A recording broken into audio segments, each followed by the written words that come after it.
बताते हैं कि वह एक टीनेजर था जब उनकी मृत्यु हुई थी।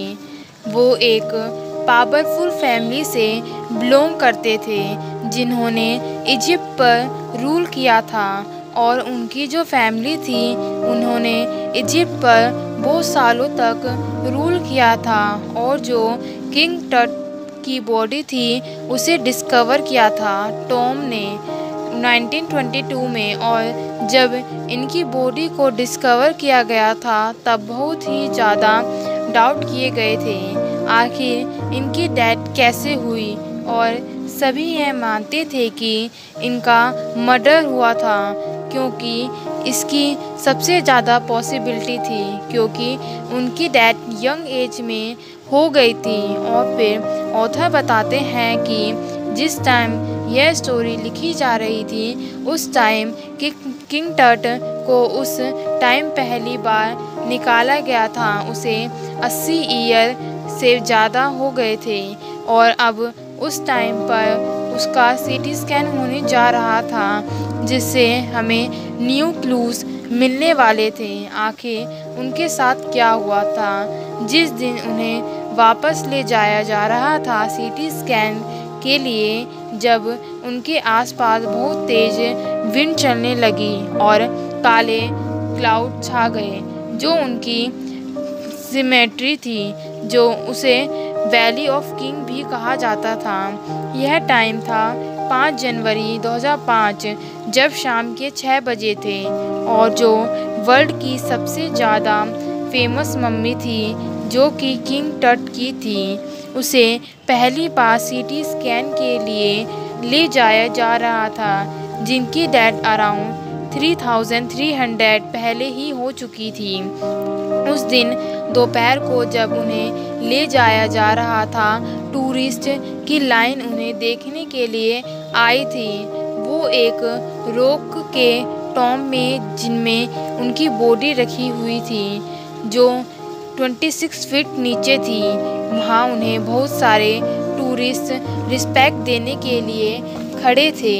उनके टॉम के अंदर पेंटिंग को देखा और किंग टट की कॉफिन को देखा, जो कि पूरा गोल से बना हुआ था, और उनका कॉफिन लेड पूरा मम्मी की शेप में से बना हुआ था।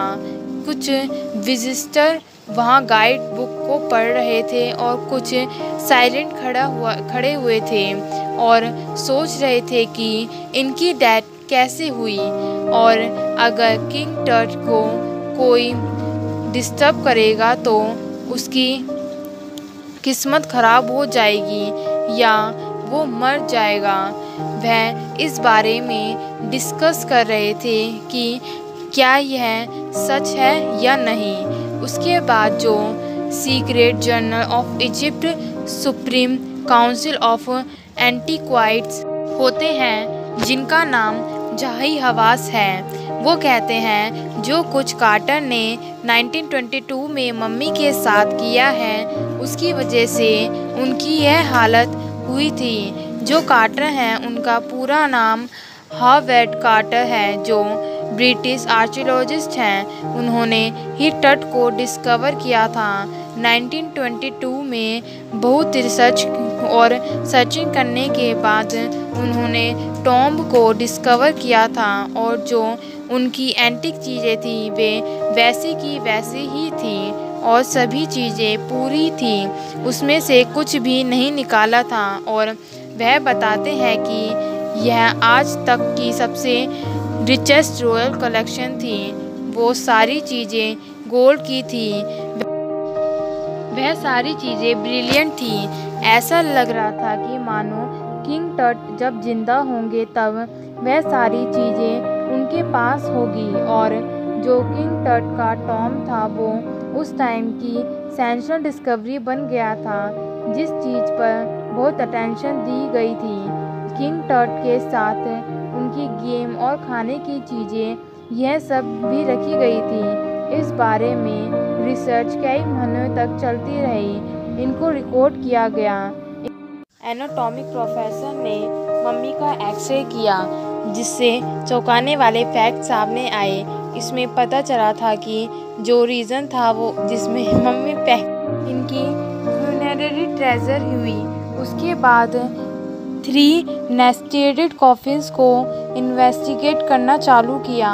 जब उन्होंने पहले कॉफिन्स को खोला तो उसमें ड्रेसेस पड़ी हुई थी, उस पर मालाएं चढ़ी हुई थी, willows, olive leaves, wild celery, lotus petals and cornflower थे, जो बताते हैं कि बैरियल का जो टाइम था वो मार्च या अप्रैल का था, क्योंकि उसमें चीज़ें मिली थी वो मार्च या अप्रैल के टाइम मिलती थी। और जब कार्टर ने मम्मी को रिसर्च करना शुरू किया तो उन्हें एक प्रॉब्लम आ गई। जब उन्होंने दफनाया जा रहा था तब उसमें रिचुअल रीजन्स डाले गए थे ताकि उनकी मम्मी खराब ना हो। जब कार्टर रिसर्च कर रहे थे तब जो रीजन्स थे वो कठोर हो चुके थे और उसकी वजह से मम्मी उसमें फंस गई थी। बहुत कोशिश करने के बाद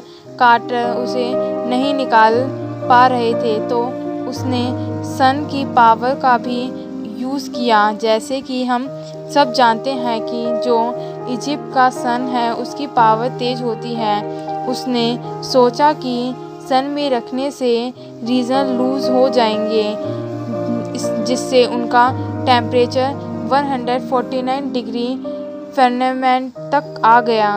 इतनी हीट में रखने के बाद भी कोई असर नहीं हुआ। उन्होंने सोचा कि हम रीजन को तोड़ कर बाहर निकाले गए उनके लिम्स और उनके ट्रंक एरिया से ताकि किंग को बाहर निकाल सकें। और अगर वह किंग को ऐसे ही छोड़ देते तो चोर आकर मम्मी को तोड़ फोड़ कर सोना निकाल के ले जाएगी। इसलिए उन्होंने मम्मी को बाहर निकालने का फ़ैसला लिया।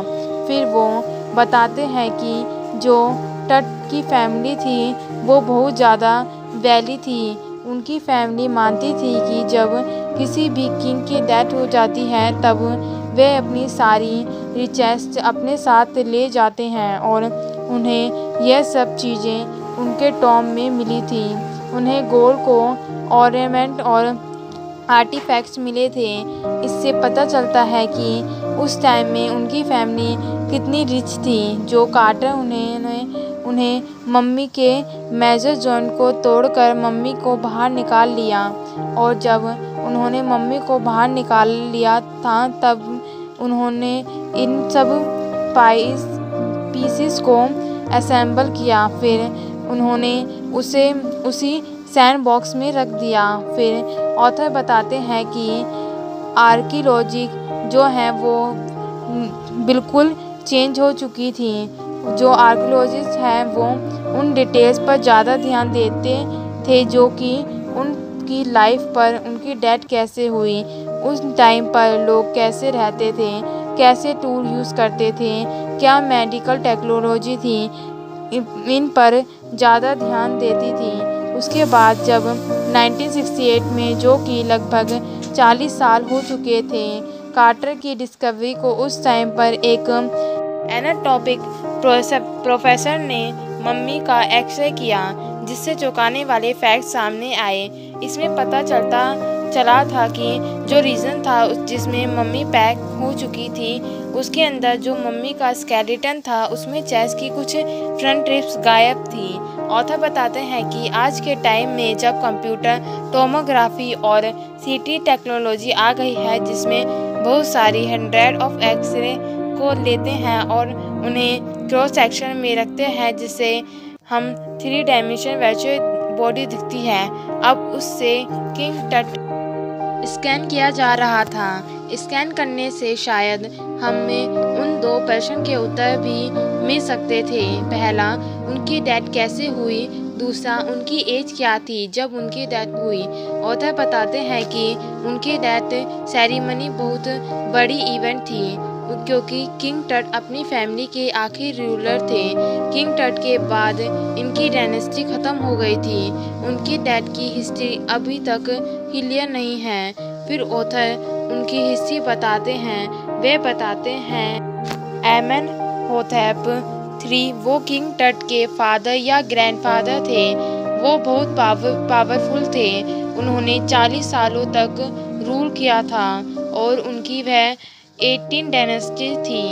और उनके जो बेटे थे एमेनहोटेप IV, उन्होंने एमेनहोटेप III की डेथ के बाद उनकी जगह ले ली थी। एमेनहोटेप IV ने वर्शिप को प्रमोट किया, जिसका मतलब था द सन डिस्क, और उन्होंने अपना नाम भी चेंज कर लिया। उन्होंने अपना नाम अखेननाथिन कर लिया, जिसका मतलब था सर्वेंट ऑफ अखेनतन, और उन्होंने इजिप्ट का कैपिटल भी चेंज कर दिया। उन्होंने थीब्स को हटाकर अखेननाथिन कर दिया, जिसे आज हम अमन्ना भी कहते हैं। और फिर उन्होंने गॉड के टेम्पल भी क्लोज करा दिए, उनकी मूर्ति भी हटवा दी। फिर रॉय जॉनसन कहते हैं कि वह टाइम बहुत हॉरिफिक रहा होगा। जब अखेननाथिन की डेथ हुई तब एक मिस्ट्री रूलर स्मैन खाकरे वह थ्रोन पर आ गए। वह बहुत छोटे टाइम पर आए और चले गए, इसलिए इनकी कोई हिस्ट्री नहीं है। इसके बाद जब तुतनखान, जो कि यंग रूलर थे, जिसे हम किंग टट कहते हैं, वह एक बॉय थे जिसने अपना नाम चेंज करके तुतनखामुन कर लिया, जिसका मतलब था लिविंग इमेज ऑफ अमून। और उन्होंने वर्शिप के जो कि हटवा दिए थे, उसे दोबारा रिस्टोर करने की कोशिश की। फिर उनके 9 साल रूल करने के बाद उनकी डेथ हो गई। फिर ऑथर बताते हैं कि इजिप्ट में बहुत सारी मम्मी थी और इजिप्शियन मम्मी प्रोजेक्ट है जो उसे 2003 में इन्वेंट किया गया था, और उसमें अभी तक 600 मम्मी को रिकॉर्ड किया है और वो न्यू मम्मी हैं, उनकी गिनती चल रही है। किंग टट को पहली बार सीटी स्कैन किया जा रहा था। जो किंग टट का हेड था वो 0.6 मिलीमीटर पतली स्लाइस में स्कैन किया गया था, जिनसे उनकी बॉडी का एक एक डिटेल स्ट्रक्चर मिला। उस रात जो वर्कर हैं वो किंग टट की बॉडी को टॉम से निकाला था और उनके कॉफिन को इस तरह से लेकर आ रहे थे जैसे कि वो होल बियर्स हो।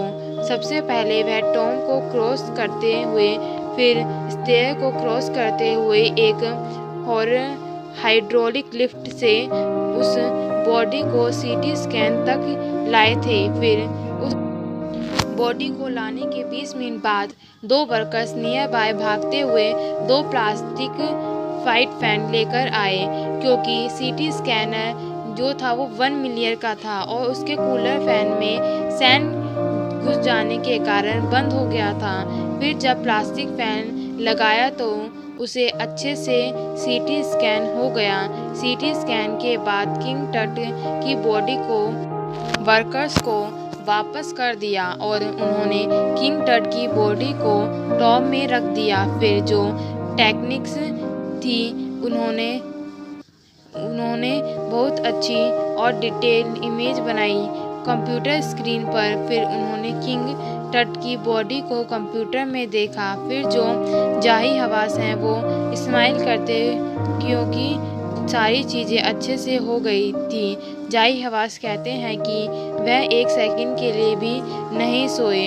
ऑथर बताते हैं कि जब किंग टट की बॉडी को वापस ले जाया गया था तब विंड स्लो हो गई थी और वह जगह बहुत शांत लग रही थी। ऑथर बताते हैं कि किंग टट के गेट के ऊपर ओरियन कॉन्स्टेलेशन प्रेजेंट था, जिसे इजिप्शियन सोल ऑफ ओरियस भी कहते हैं। इसे इजिप्शियन यह मानते हैं कि यह गॉड ऑफ आर्टी लाइफ है और वो किंग टट पर नज़र रखते हैं।